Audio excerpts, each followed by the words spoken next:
Welcome to HomeScreen. I'm your host, Johan Wyckoff, and with me, as always, is my co-host, Ethan LaFerry. Ethan, how are you doing, man? I'm good. How are you? I'm doing just fine, and this is going to be one heck of an episode, let me tell you that. Yeah, it'll be good. Yeah, definitely. Because but first, let's get into some gaming news and new releases, starting with Wolfenstein 2. Yeah, and Assassin's Creed Origins, and Odyssey all on Tuesday. Yeah, it was a big day. On Tuesday. Wolfenstein 2 came out this past Tuesday, as we just said. It's the 11th installment of the Wolfenstein series and a sequel to 2014's Wolfenstein: The New Order. The game will be released in 2018 on the Nintendo Switch. The game once again includes a morality choice in the prologue that alters the entire game, the entire storyline. Some characters and small plot points are replaced throughout the entire game based on that choice that you make at the beginning.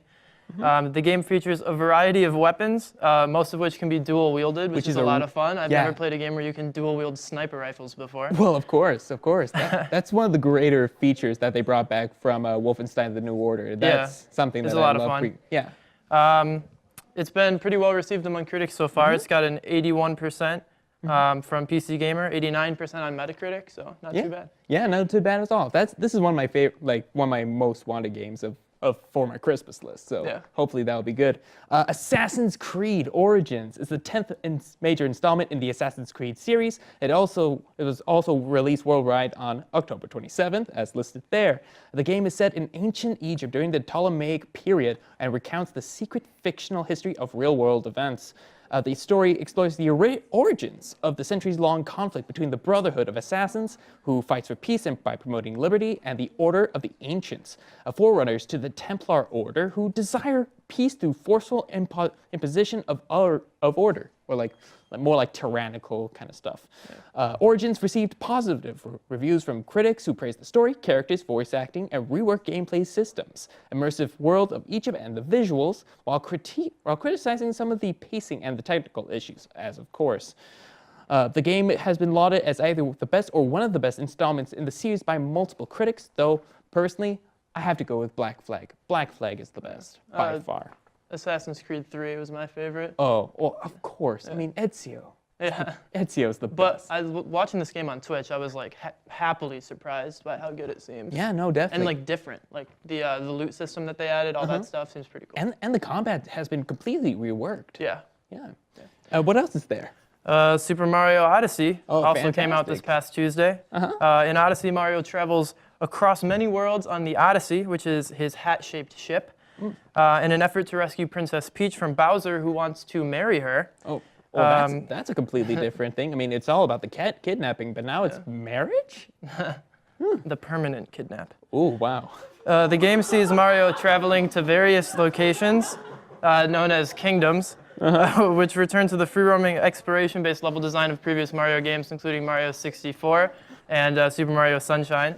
Fantastic. We'll be playing the game later. Oh, fantastic. I can't wait for it. Each kingdom is Mario searching for various objectives, mostly power moons, which this game, unlike past games, when you get a power moon, it doesn't take you out of the level like in previous Mario games. You just keep going, which is a lot more enjoyable to play the game that way. Definitely makes it more streamlined. In addition to Mario's existing repertoire of moves, such as triple jumping and wall jumping and regular jumping, Mario is able to throw out his hat. We can actually see his haircut this time, which is possessed by a spirit named Cappy. The cap can be thrown in multiple directions to attack enemies and can also be used as a temporary platform. When the cap is thrown at certain objects, enemies, or non-playable characters, Mario is able to take possession of them, referring to them as capturing, allowing him to use their unique abilities, like jump. When you capture a frog, you jump really high. The game also features cooperative play, in which a second player can take control of Cappy and can attack enemies independently of Mario. The game received universal acclaim from critics and has already sold 2 million copies worldwide. That game, this is the game. This is the new renaissance of Mario, by far. I mean, I don't think anyone expected it to be bad, but It's Mario. How can you hate on Mario? Exactly. Moving on from that. Call of Duty World War II releases in a few hours. Yeah, on November 3rd, 2017. Yeah, but I think it actually comes out at 11 o'clock tonight, if you want to play it tonight. Midnight releases. Always midnight releases. The game removes the advanced system of combat from previous Call of Duty games. which include double jumping and the wall running. Instead, it features a return to the traditional movement style. They say that they're taking it back to the boots on the ground gameplay style. Also, Nazi Zombies is back, so that's like the saving grace of that series right now. Always is. Yeah. Always is. Moving on from that, this is a big week for games because this is the Paris Games Week conference, and Sony had just received their conference. We finally learned details on some of the publishers' latest games like Detroit Become Human, God of War, and The Last of Us 2. They also announced that Guacamelee 2 is coming out soon to PS4. No official release date was announced, but we have some new features such as 4-player cooperative gameplay and other gameplay mechanics such as the grappling hook. The trailer and a short gameplay demonstration that follows, it provides additional details, but it's mostly just flashing lights and a whole lot of great animation, which is really appreciated. Sony also debuted new footage from The Last of Us Part 2. And have you seen the trailer? Oh, it's hard to watch. It is. Yeah. It is. But we got to learn. We got to learn that there are 3, maybe 4, 5 new characters. Yeah. In the first few minutes, we see someone being hanged, arrows shot through people's faces, various other mutilations, and plenty of blood. Yeah. Pretty much. There's still no release date on the game yet, so this footage will have to do for now. And, it's probably a new cutscene, but just looking at it from a visual point, it's pretty amazing. Yeah. Yeah. No, it's gonna be good. Yeah, it's gonna be great. Moving on from that, Detroit Become Human will launch next spring. The company released the launch window for the Choose Your Own Adventure from the French studio Quantic Dream, famous for Heavy Rain and Beyond Two Souls, along with a lengthy gameplay trailer, which shows off some of the most intense family dinners we've seen in some time. I mean, man, gotta love daughters and their very drunk fathers. It sucks we have to wait so long, though. Yeah, I'm sad. I'm sad about that, too. Sad about that. Moving on from that, the Spider-Man game doesn't have a firm release date yet, but we know that it's coming in 2018. The game was originally slated for a 2017 release, but has sadly pushed back for a year in development. The gameplay trailer for that looks freaking amazing. Yeah, there's like a 10-minute gameplay trailer from E3. Yeah, which if you haven't watched yet. My only hope is that they don't just strictly be like quick time events. Yeah. Yeah, but hopefully it'll be open world like it promised. Yep. And have a unique story to the Spider-Man universe. And lastly, Sony showed a new trailer for the upcoming God of War game, which I'm super excited about. Me too. You could be a dad of war. Yeah, the trailer showed a lot of, it showed new gameplay mechanics. You're able to interact with the environment in order to take down enemies, which is something that hasn't existed in previous God of War games. Of course. But it also just looks like they're really focusing on the story in this game, which is it's a new good thing. Yeah, it's a new, different take on the God of War franchise, but it's new. It could be kind of a Last of Us renaissance with old games kind of taking into a narrative perspective with an old over the shoulder, and it could be pretty interesting. I mean, Santa Monica has done a pretty well job with God of War, so hopefully this new direction will lead it into better tidings. For sure. For sure. That's it for gaming news and new releases. Stick around. We'll be right back with Mario Odyssey 2 players.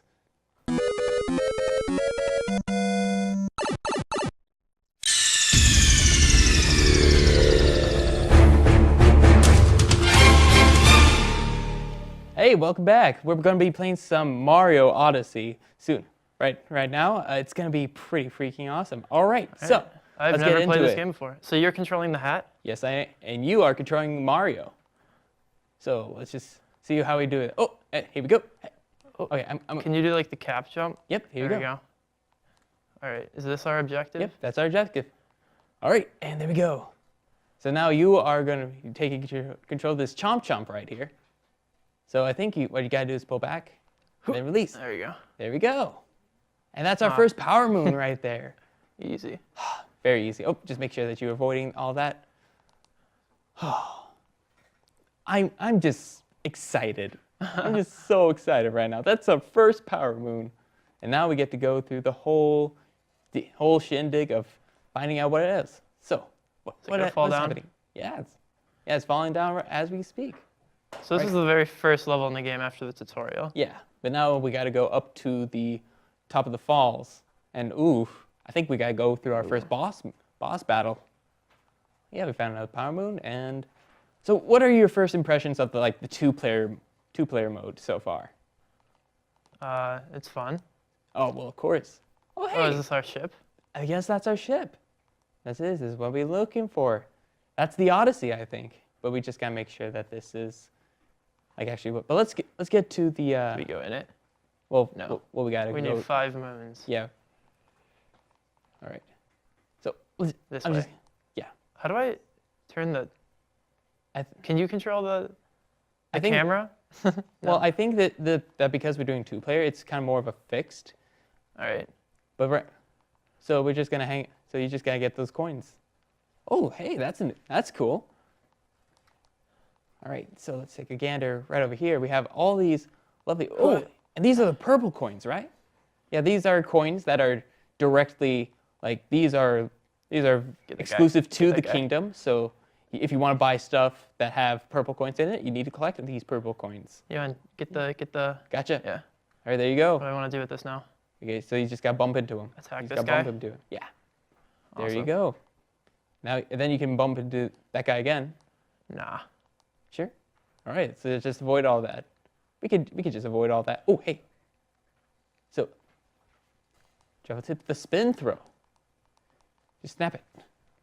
Nice. Oh, we gotta get that. Gotta get that bridge. Is this the right way? Yeah. Oh. I'm helping. Can you do more in this game than you could in Mario Galaxy 2-player when you just like aim to your thing? Yeah, I think you could do a whole lot more. Just a little bit more. Yeah, a little bit more. Oh, and this is one of the new retro parts. Yeah, this is pretty cool. Yeah, because you have the little weird looking warp pipe, and then you can go in, and then you can try this. So can you go to the old fashioned? Can you do the old fashioned lovely levels here, Ethan? I mean, can I? Can you? Yeah, that's what I'm asking. Well, I don't doubt it. Oh, don't forget to make a look at the Goomba. Oh, you got me. Yeah. Oh, hey, why not check out that other path down there? Maybe there's a secret. Yeah, secret. Oh, I see. Yeah, secret. And then we can check out all that. Oh, look at all those coins. Oh, look at all those coins. And a power moon. Boom, there we go. Our first retro power moon. That's what you get for exploring. Yeah. It fills your health too. Yeah. That's pretty cool. I mean that's how you do. I mean, if you don't restore your health and you hurt, that's kind of a mean moon. Yeah.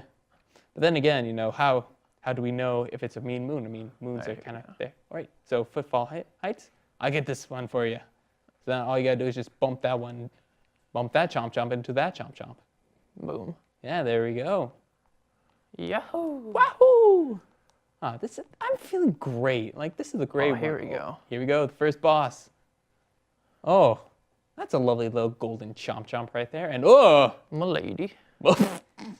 Well, yeah. I mean, we gotta treat our elders with kindness. But then again, that's a kind of a cartoonishly. The milady is the chomp chomp. Yeah, of course. Okay, so let's just take a look over here. I'm just gonna take over this lovely little golden chomp chomp for you, buddy. And don't let it get your slaps. And then there you go. Nice. That's awesome. Don't forget to grab the coins. I'll grab these coins for you, bud. That's so goofy that you can just go wherever you want. Oh, I'm coming back. Can I do like a dash somehow? Is that a thing? Well, I think so. Then again, you gotta avoid. Here we go. Nice. Thank you. All right, don't get slapped. Don't get slapped. All right, and there we go. Water. Second one, and everything's better when in threes. So here we go. And now she's gonna lob that lovely little golden chomp chomp at you. Okay, there we go. Knocked it, and there we go. Oh man, she's looking pretty angry. I needed to wind up. Yeah, I gotta wind up and then let her go. Oof. Oh, that's better. Oh, now it's worse. Oh, hey, and there we go. Man, okay, that's a really good one. All right, I think that'll be it for the whole first half of our lovely little episode. Right next is Real Talk. So Stranger Things. Yeah, with Stranger Things. So look forward to that.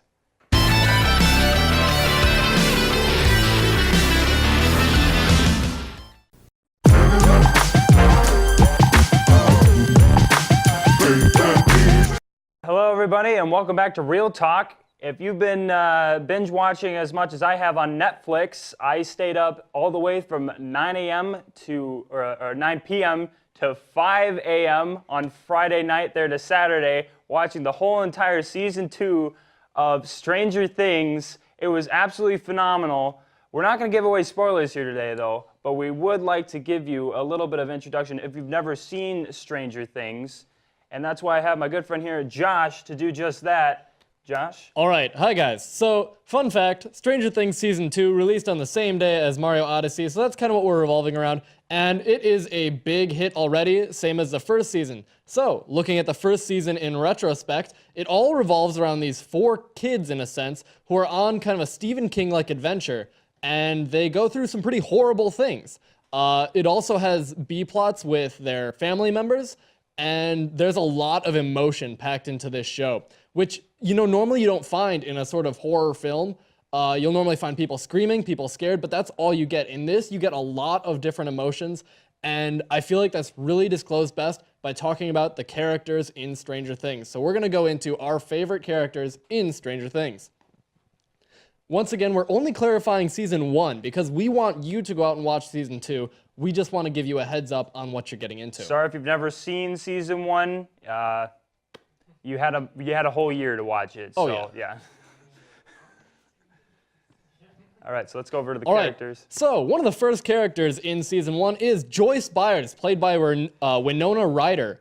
Oddly enough, she is an amazing mom. You really sense her fear for her son, who is evidently captured in this upside-down world, which is like this horrible place full of monsters, and she's just constantly looking for her missing son. And there's a lot of screaming scenes. She goes crazy for part of it, and you really feel for her. You will be impressed by Winona Ryder's emotion as a mother. Moving forwards. Didn't she win an Emmy, too? Oh, I don't know. Yeah, she did. She did win an Emmy. She did.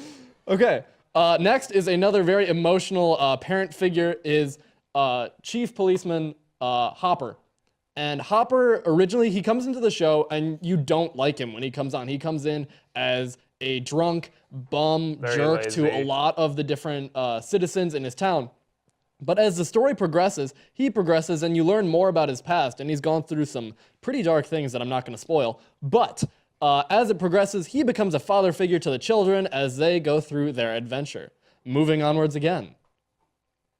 We have Mike Wheeler. Mike Wheeler is the head honcho of the group of 4 little kids who go through this horrifying adventure with their friends as well as some new characters. Mike is very much a leader. That's really all there is to say about him. Well, not to mention the relation with... with 11, another character we're going to talk about in just a second. He's the closest one to her later on. Real close. Moving forwards, Lucas. Lucas is kind of the sass of their campy group. Luke, I mean, yeah, that's it. He's just sassy. Not only that, but there's always been this controversy about this character, too, of, like, where are his parents? Oh, yeah. You don't know where his parents are for, like, all of Season 1, but in Season 2, they address what kind of happened there. His parents... They exist. Yeah. They exist, don't worry. Moving onwards through the group of children, we have Dustin. Yes. Dustin, he has an amazing smile. I relate He's to a him. lovely character. He is the comedic relief of the group, and you will constantly be immersed in whatever Dustin has to say. He's a lovely young child, and he really represents the happiness in the group, I'd say. Honestly, I'd say with Dustin, for me, I relate to him as a character, like, to this character so much. Like, for one thing, like, he loves Three Musketeers, and I love Three Musketeers, and there's other things, too, of just everything he does is something that I would do at the end of the day. So just, like, definitely, like, being kind, but, like, doing his own thing and trying to be the big guy. He's really, like, sweet and naive, kind of what you're expecting from a kid going through this. The others kind of take on adult roles, but he keeps that kid-like joy. Moving forwards, though, The last member of the group of 4 is Will, who's evidently not present for a lot of the filming. He's not with the group for most of it since he gets captured right away in the start. And you'll see scenes of him within the Upside Down in a sense. He does a wonderful job showing off a kid afraid of these terrible things, a kid running, and his whole thing is that he hides. And I mean, he's got a bit of a past with being bullied.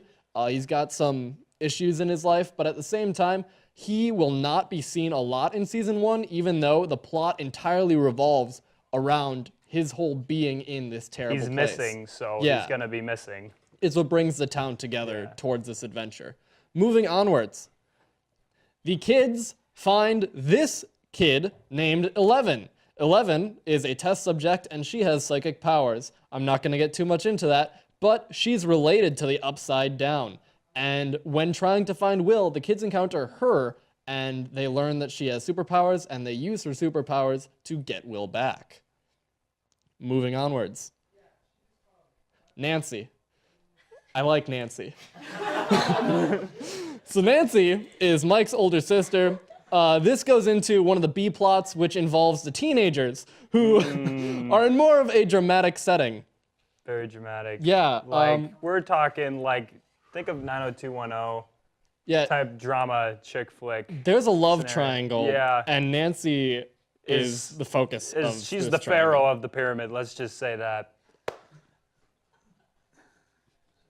Moving onwards.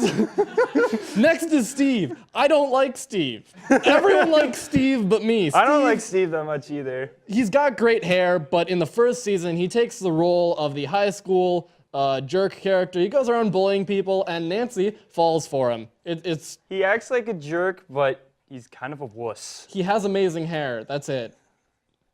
Dang it, Steve. He comes back later, though, and I won't spoil what he does, but he does something good. Wait for that.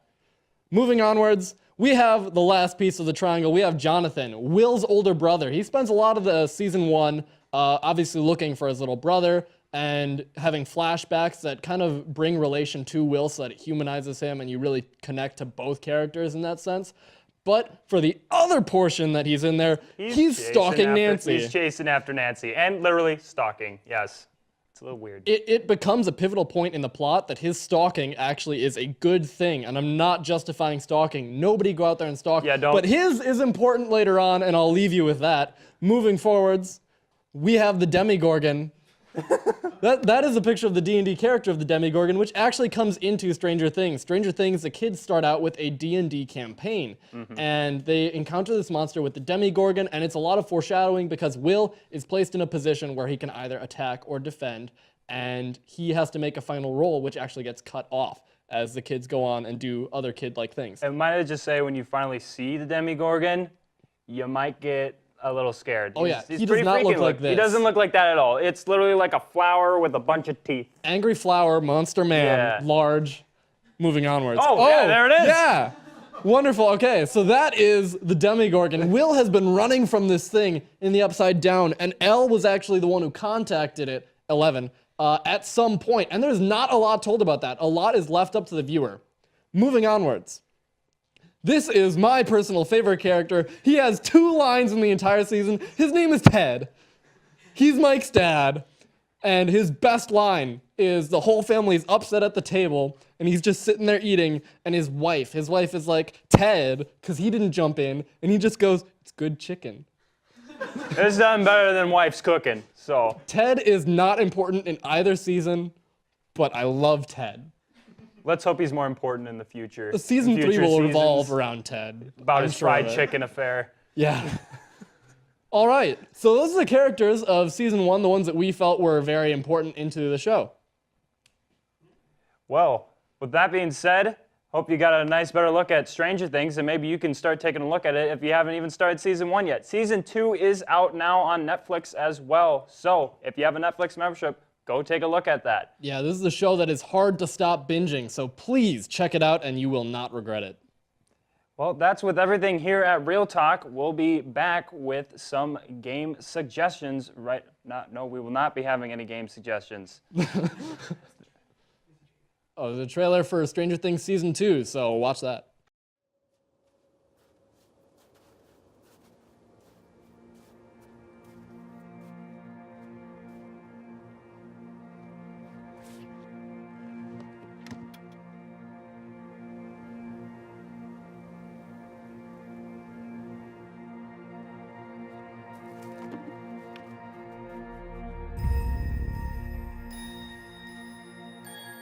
On Halloween night, Will saw a sort of shadow.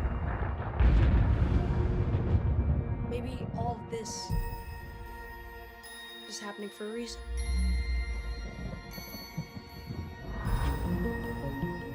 These are not nightmares. It's happening. And it all leads back to here.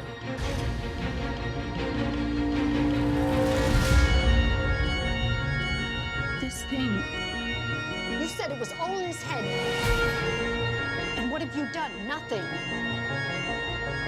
What is wrong with my boy? I don't understand.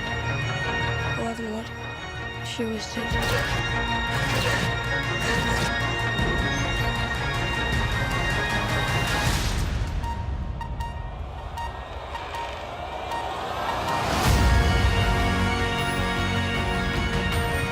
It's like it's reaching into Hawkins.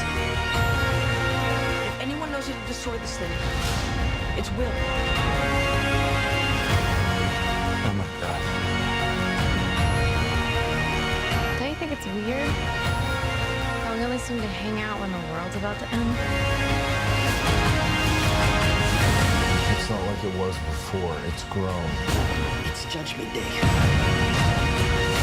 Which is why we need as much help as we can get.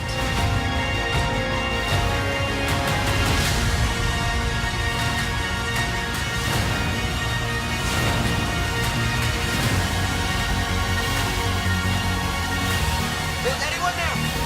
Anyone? You should go now. It's almost here.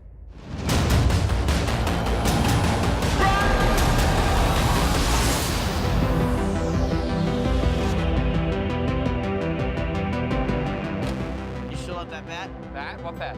One with the nails.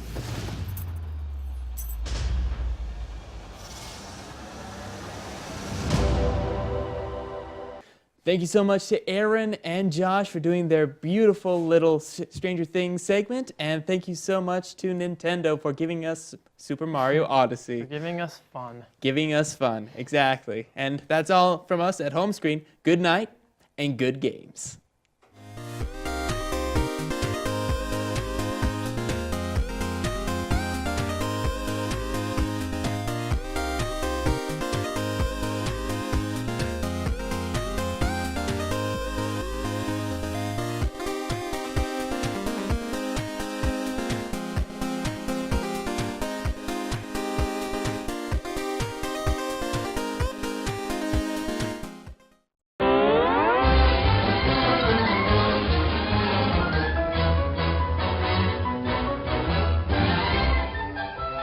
What does that even mean?